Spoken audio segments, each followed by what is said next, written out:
Owner novel فگار عشقم writer Zoya شاہ قسط number 33 part 2 کار ایک luxury Italian restaurant کے سامنے روکتے ہوئے حرب سیٹ بیلٹ ہٹا کر کار سے باہر نکلا۔ جذبات سے عاری چہرہ تھا اس کے۔ اترتے ہی زونی بھی کار سے باہر آئی تھی۔ وہ سپاٹ نظریں ریسٹورانٹ پر جمائے اس کے برابر چل رہا تھا اور وہ بغیر پرواہ کیے اس سے آگے چلنے کی صحیح کاری تھی۔ Welcome sir.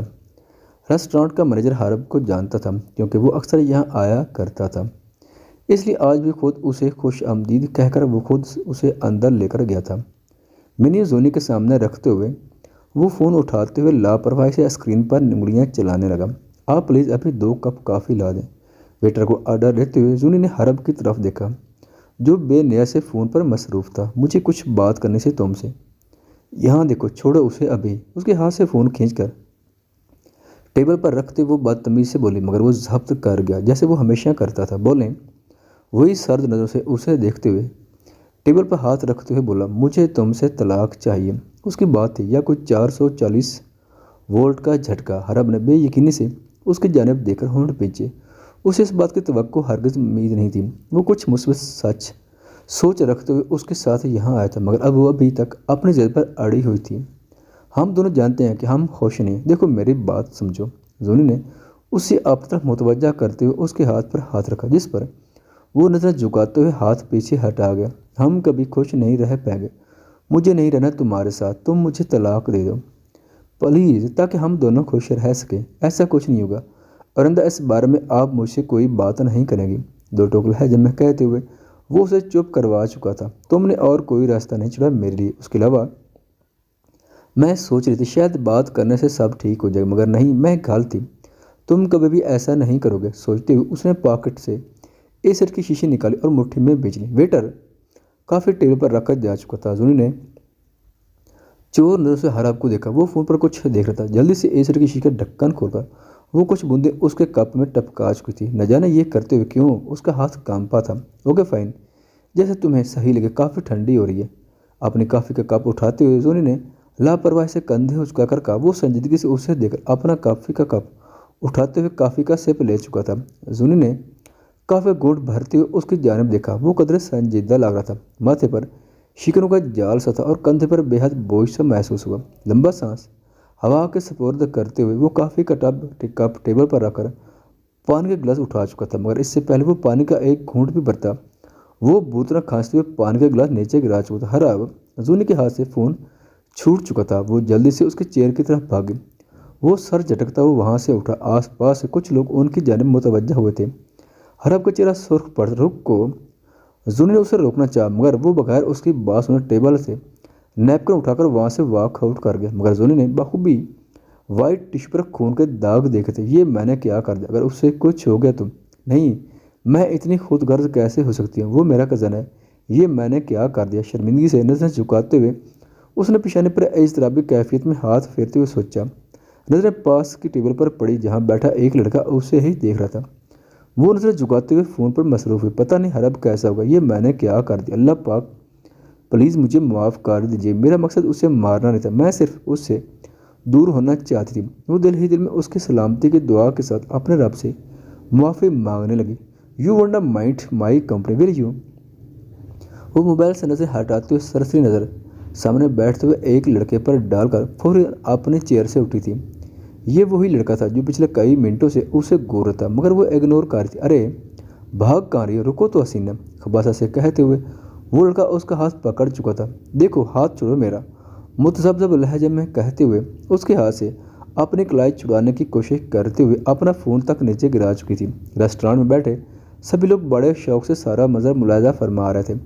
اس کے سکارف کو پکڑتے ہوئے وہ مسکرایا تھا۔ سیکورٹی، وہ چیخی تھی، دور دور ہے ورنہ گولی بھیجے میں ڈال دوں گا۔ وہ پاکٹ سے پسٹل نکالتے ہوئے گارڈ کو مزید آگے بڑھنے سے روک چکا تھا، جبکہ وہ پسٹل دے کر سہمی ہوئی لڑکی بے جان سی ہوئی تھی۔ اس کی سہمی آنکھوں نے ریسٹورانٹ کے حال میں حرب کو تلاش کیا تھا، مگر صد افسوس وہ کہیں بھی نہیں تھا۔ چھوڑو، میں اپنے شوہر کو بلاؤں گی، ورنہ وہ کانپتی ہوئی آواز میں بامشکل بولتی۔ شوہر بھی ہے تیرا؟ افسوس، وہ کہکا لگاتے ہوئے اس کی کلائی کھینچتے ہوئے اسے ساتھ لے جانے لگا۔ وہ دھڑام سے پیچھے پڑی ٹیبل پر گرا تھا۔ زونی نے خوف سے آنکھیں بھیجی تھی۔ کمینے، تیری اتنی ہمت، میری بیوی کو چھوئے گا تو؟ بول۔ اس کی گردن دبوچتی ہوئی اس کا چہرہ جگڑتے ہوئے حرب دھاڑا تھا۔ زونی کا دل دہل اٹھا تھا اس کی دھاڑ پر۔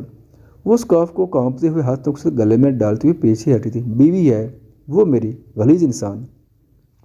حرب شاہ کاظمی کی بیوی، ہمت کیسی ہوئی تیری اس کی جانب دیکھنے کی بھی؟ ایک ہاتھ سے اس کی گردن دبوچتے ہوئے اس کا سر ٹیبل پر ٹکاتے ہوئے اس کے منہ پر مکہ مارتے ہوئے وہ گرجدار لہجے میں داڑا تھا۔ زونی کی سیاہ آنکھوں سے موتی ٹوٹ کر اس کے سرخ گالوں پر گرے تھے۔ وہ لڑکا اس کی گرفت سے نکلنے کی ہر کوشش کر چکا تھا۔ اب وہ ادھمو بدحال ہو چکا تھا۔ اس کے ناک سے خون بہہ رہا تھا۔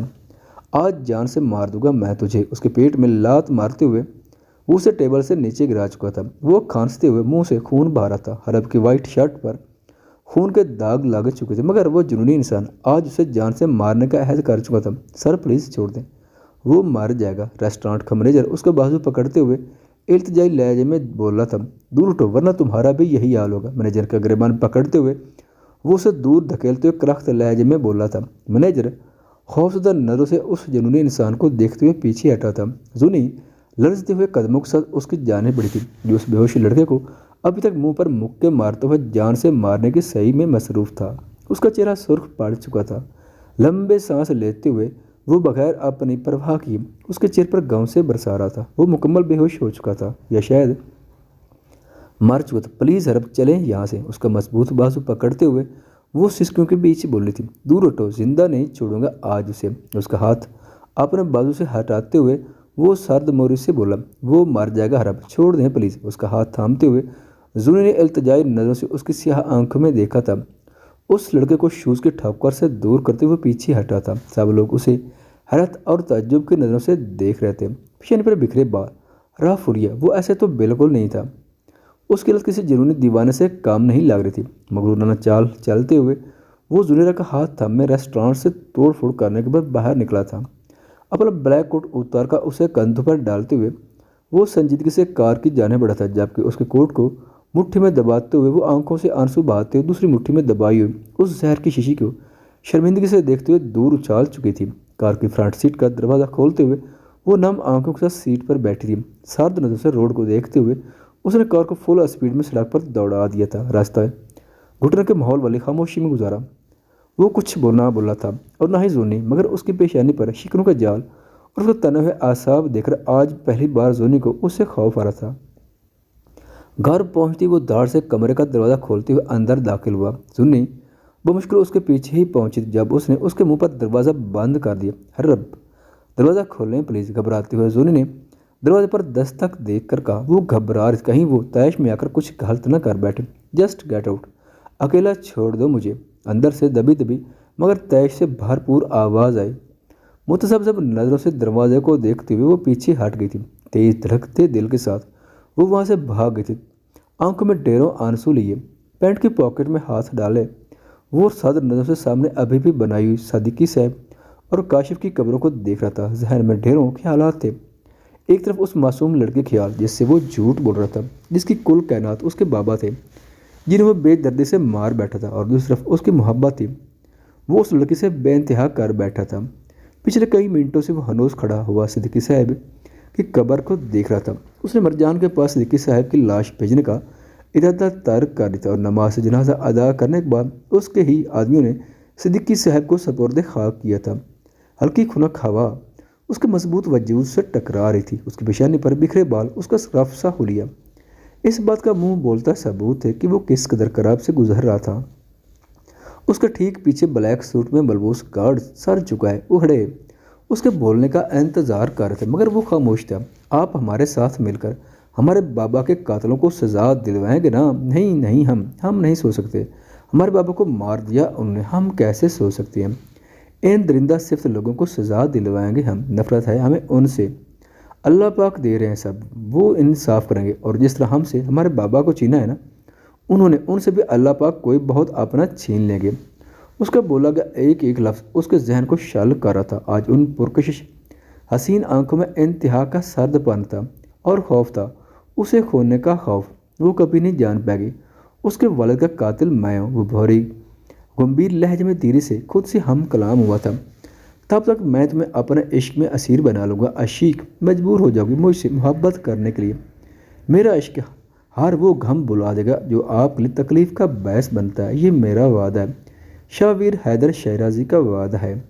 وہ ایک سرد سی نظر سے صدیقی صاحب کی قبر کو دیکھتے ہوئے پیچھے مڑ گیا۔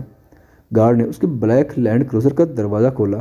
وہ گلاسیں لگاتے ہوئے کار میں بیٹھا اور کار فراٹے بھرتی ہوئی سڑک پر دوڑ گئی۔ اس کے پیچھے دو اور کارز دوڑ گئی تھی جو اس کے گارڈز کی تھیں۔ کیسی عجیب میڈ ہے، اتنی لمبی اور منہ بھی چھپا کر رکھا ہے، اتنی شرمیلی۔ نشال نے بریڈ کا بائٹ لیتے ہوئے ساتھ کھڑے نجم کو دیکھ کر سوچا، بیٹا یہ نجم دکھائی نہیں دے رہا، کہاں ہے وہ؟ شہنشاہ صاحب نے منور صاحب کو دیکھ کر پوچھا، جس پر نجمہ بائی بنا نجم خاص کر رہ گیا۔ منور صاحب نے لاپرواہی سے اس کی خالد چہر دیکھی۔ انہیں بلا اولاد کا خیال کہاں تھا، وہ تو اپنے ہی دنیا میں مگن تھے۔ دادا سائیں وہ اپنے دوست کی شادی میں گیا، مجھے بتا کر گیا۔ میں بتانا بھول گیا آپ کو، دائم نے جلدی سے کہا، جس پر شہنشاہ صاحب نے دھیرے سے سر کو اس بات میں ہلایا۔ ذرا نے خفا نظروں سے مرجان کو دیکھا جو بار بار نجمہ بائی کی طرف دے کر نظروں سے کوئی اشارہ کر رہا تھا۔ پلیٹ کو سامنے سے ہٹاتے ہوئے وہ کرسی پیچھے دھکیل کر اٹھی۔ مرجان نے سپاٹ نظروں سے اسے اٹھتے دیکھا۔ وہ منہ کے ڈیزائن بناتی ہوئی مجھے بھوک نہیں کہہ کر وہاں سے واک آؤٹ کر گئی۔ شہنشاہ صاحب نے اسے جاتے ہوئے بے بس نظر سے دیکھا اور پھر سامنے بیٹھے بے پرواہ مرجان کو دیکھا۔ ماسی ذرا مجھے جیم اٹھا کر دیں، دائم نے مسکراتے ہوئے نجم سے کہا، جس پر وہ سڑ گیا۔ جیم اس کے سامنے رکھتے ہوئے نجم نے منہ بسورتے ہوئے کہا، نان سینس دائم بھائی۔ وہ اس کے پیر پر پاؤں رکھتے ہوئے دانت رگڑتے ہوئے ہلکی آواز میں بولا۔ دائم نے واپسی اس کے پیر پر سختی سے پیر رکھا، جس پر وہ چیخ ضبط کر کے رہ گیا۔ تو نے جو میرے ساتھ کیا تھا میں بھولا نہیں چوزے، اور ہرگز مت بھولنا، اب یہ تمہاری اور مار لگے گی۔ دائم نے اسے دیکھتے ہوئے ونک کرتے کہا۔ نجم نے دل میں اسے ہزار گالیوں سے نوازا تھا۔ غصے کی حالت میں وہ بیڈ پر سخت گرمی میں منہ پر بلینکٹ لیے سو رہی تھی، سینے میں شرابور تھی، مگر پھر بھی نہ جانے کیوں وہ خود پر تراس نہیں کھا رہی تھی۔ اس کی سمجھ سے باہر تھا آخر کیوں وہ اس قدر جال رہی تھی اسے کسی اور کے ساتھ دیکھ کر۔ وہاں رہتے ہوئے اسے تقریباً 10 سال گزر گئے تھے، مگر وہ خوشی نام کی ہر ایک شے سے دور ہو چکی تھی۔ زندگی بہت مشکلات سے کاٹ رہی تھی، اتنی سی عمر میں جس بچی کو نفرت نام کا مطلب تک پتہ نہیں تھا۔ وہ ان کالے دل لوگوں میں جنہیں صرف نفرت کا ہنر آتا تھا نہ جانے کتنی مشکلوں میں جی رہی تھی۔ اسے ہر روز کچھ دوائیاں دی جا رہی، یہ کہہ کر کہ اس کے ڈپریشن کے لیے ہیں اسے سر درد نجات ملے گی، مگر ان دوائیوں نے صرف اس کے ذہن کو سون کیا تھا۔ وہ حد سے زیادہ سونے لگی تھی اور بہت کمزور پڑ گئی تھی، چہرے سے رونق غائب ہو رہی تھی اور رنگت دودھیا سے گندمی پڑ رہی تھی۔ عدیلہ بیگم گھر کے تقریباً سارے چھوٹے بڑے کام اس سے کرواتے تھے اور اس کے باوجود بھی روز ہی ان کی نفرت کا نشانہ بننا پڑتا تھا۔ یہ اس کی زندگی کی ایک اور صبح تھی۔ وہ کمرے میں سکول جانے کی تیاری کر رہی تھی اور تعبیر اس کے قریب بیٹھی اس کی کلائی پر بندھی بریسلٹ کو گو رہی تھی۔ یہ بریسلٹ مجھے دو، اس کی بات پر ذرا نے کلائی پر بندھی بریسلٹ پر ہاتھ رکھتے ہوئے نفی میں سر ہلایا۔ میں نے تمہیں کہا نا مجھے یہ بریسلٹ دے دو۔ اس کا ہاتھ سختی سے دبوچتی ہوئی تعبیر نے غصے سے کہا، جبکہ ذرا نے سر کو نفی میں ہلاتے ہوئے دونوں ہاتھ پیچھے چھپا لی۔ اتارو یہ بریسلٹ۔ تعبیر نے اس کا ہاتھ پکڑتے ہوئے سختی سے بریسلٹ کو کھینچ کر کہا۔ ذرا نے پورے زور کے ساتھ تعبیر کو پیچھے دھکیلا، جس پر وہ گر پڑی۔ مما اس منحوس نے مجھے دھکا دیا، دیکھو مما میرے بازو سے خون نکل رہا ہے مما، وہ اشک بشات بہاتے ہوئے چیخ کر بولی، جس پر انیلہ بیگم بوتل کے جین کی طرح حاضر ہوئی۔ ایک زوردار تھپڑ زارا کے چہرے پر مارتے ہوئے اپنی بیٹی کو سینے سے لگا کر اس کے آنسو پوچھنے لگی، کرمو جلی پتہ نہیں کہاں سے آ کر ہمارے گھر میں بیٹھ گئی، مر کیوں نہیں جاتی؟ منحوس اب تو میری بیٹی کو مارے گی، اتنی بڑی ہو گئی تو؟ اسے بازو سے دبوچ کر جھنجھوڑتے ہوئے انیلہ بیگم نے دانت پیس کر کہا، جس پر زارا کی براؤن آنکھوں میں آنسو تیرے۔ تعبیر نے مسکراتے ہوئے مگر مچھ کے آنسو صاف کیے۔ چھوٹی مما میں نے دھکا نہیں دیا، وہ میری بریسلٹ چھین رہی تھی۔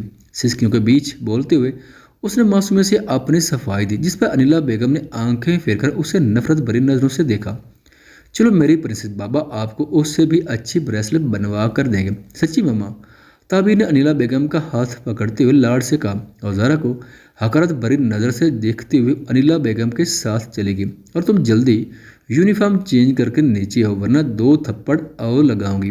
انیلہ بیگم نے اسے انگلی دکھاتے ہوئے وارننگ دی اور پھر تعبیر کو لے کر کمرے کا دروازہ دھاڑ سے بند کرتے ہوئے باہر نکل گئی۔ زارا نے ہاتھ سختی سے سرخی میل آنکھوں پر رگڑ کر آنسو صاف کیے اور چینج کر کے بیگ اٹھائے کمرے سے باہر نکل گئی تھی۔ آج اس نے